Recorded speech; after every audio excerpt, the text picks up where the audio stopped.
নমস্কার বন্ধুরা, আজকে আমি দেখাচ্ছি রেলওয়ে পেকিং মেশিন। এই রেলওয়ে পেকিং মেশিন যে রেলের ট্রাকগুলোকে পেকিং করা হচ্ছে, এটা একটা অত্যাধুনিক রেলওয়ে পেকিং মেশিন। এই মেশিনে যেটা লিভার লাগা থাকে, এই যে লিভার, আমি লিভারটা দেখাচ্ছি। এই লিভারটা দিয়ে এইভাবে রেলটাকে সুন্দর করে তুলে ধরা হচ্ছে।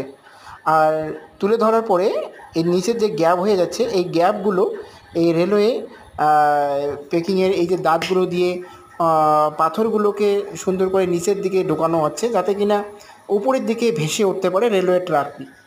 আর যেগুলো পিক সৃষ্টি হয়, যেগুলো পিক, সেই পিকগুলোকে কারেকশন করা হয় এবং রেলের লেভেল ও গজ দুটোকেই একটা স্ট্যান্ডার্ড মাপে নিয়ে আসা হয়। আর এই অত্যাধুনিক পেকিং মেশিনের মাধ্যমে অনেক তাড়াতাড়ি এবং অনেক দূর রেল ট্র্যাক একসঙ্গে পেকিং করা সম্ভব হয়।